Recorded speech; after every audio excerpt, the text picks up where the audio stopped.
ঢাকা বিশ্ববিদ্যালয় প্রতিষ্ঠার ইতিহাস। ভূমিকা: বাংলার মানুষের আশা আকাঙ্ক্ষার প্রতীক, প্রাচ্যের অক্সফোর্ড খ্যাত ঢাকা বিশ্ববিদ্যালয়ের প্রতিষ্ঠা ছিল বাঙালি জাতির জন্য একটি গৌরবজনক অধ্যায়। বাংলার মানুষের জ্ঞান পিপাসা মেটাতে 1921 সালে প্রতিষ্ঠিত হয় বিশ্ববিদ্যালয়টি। কিন্তু এর প্রতিষ্ঠার পিছনে রয়েছে নানা বাধা বিঘ্ন, চড়াই উতরাই পেরোনো এক বর্ণাঢ্য ইতিহাস, যা বিশ্ববিদ্যালয়টিকে গুরুত্বের আসনে আসীন করেছে। ঢাকা বিশ্ববিদ্যালয় প্রতিষ্ঠার ইতিহাস। নিম্নে ঢাকা বিশ্ববিদ্যালয় প্রতিষ্ঠার ইতিহাস আলোচনা করা হলো। প্রতিষ্ঠার কারণ: ভারতবর্ষে শিক্ষা দীক্ষা ছড়িয়ে পড়লেও বঙ্গভঙ্গের পূর্ব পর্যন্ত বাংলার শিক্ষা দীক্ষায় সরকার তেমন দৃষ্টিপাত করেনি। সব স্কুল, কলেজ ও শিক্ষা সংক্রান্ত প্রতিষ্ঠান ছিল কলকাতা ও তার আশেপাশে। বঙ্গভঙ্গের পর পূর্ব বাংলার সাধারণ জনগণের শিক্ষা নিয়ে আলোচনা উঠে আসে এবং সে সময় এদেশে একটি বিশ্ববিদ্যালয় স্থাপনের প্রয়োজনীয়তা অনুভব করে সরকার।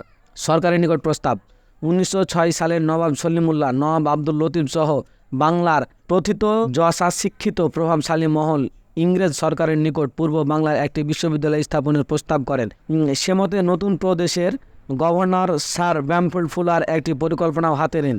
কিন্তু 1911 সালে বঙ্গভঙ্গ রদ হলে বাংলার মুসলমানরা বৈষম্যের শিকার হয় এবং যাবতীয় উন্নয়ন কর্মকাণ্ড বন্ধ হয়ে যায়। এমতো অবস্থায় লর্ড হার্ডিঞ্জ ঢাকায় এসে বিশ্ববিদ্যালয় প্রতিষ্ঠার আশ্বাস দেন। হিন্দুদের বিরোধিতা: 1912 সালের 2রা ফেব্রুয়ারি ভারত সরকার থেকে ঢাকা বিশ্ববিদ্যালয় প্রতিষ্ঠার সরকারি ঘোষণা দেওয়া হলে কলকাতায় হিন্দু সংবাদপত্র, বুদ্ধিজীবী ও নেতৃস্থানীয় ব্যক্তিবর্গ ঢাকা বিশ্ববিদ্যালয় স্থাপনের তীব্র বিরোধিতা শুরু করে।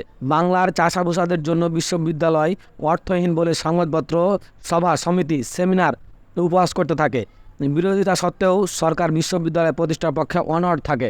নাথান কমিশন গঠন: ঢাকা বিশ্ববিদ্যালয় করার জন্য সরকার 17 মে 1912 সালে রবার্ট নাথানের নেতৃত্বে একটি কমিটি গঠন করেন, যাকে বলা হয় নাথান কমিশন।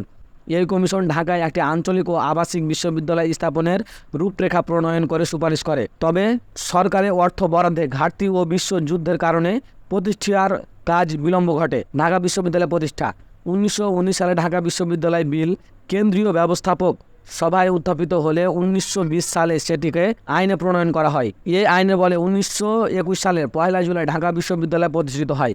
বিশ্ববিদ্যালয়ের প্রথম ভাইস চ্যান্সেলর স্যার ফিলিপ জি হার্টজের হাত ধরে বাংলার আপামর জনতার স্বপ্নের এই বিশ্ববিদ্যালয়ে যাত্রা শুরু হয়। বিশ্ববিদ্যালয়টি স্থাপনার ফলে এটি সারা পূর্ব বাংলার জ্ঞান বিজ্ঞানের কেন্দ্রভূমি হয়ে ওঠে। উপসংহার: উপরোক্ত আলোচনা থেকে আমরা জানতে পারি যে বঙ্গভঙ্গের ফলে পূর্ব বাংলার মতো বিশাল অংশে সরকারের দৃষ্টিপাত ঘটে এবং এর মধ্যেই এখানে একটি বিশ্ববিদ্যালয় গঠনের চিন্তার সূত্রপাত ঘটে।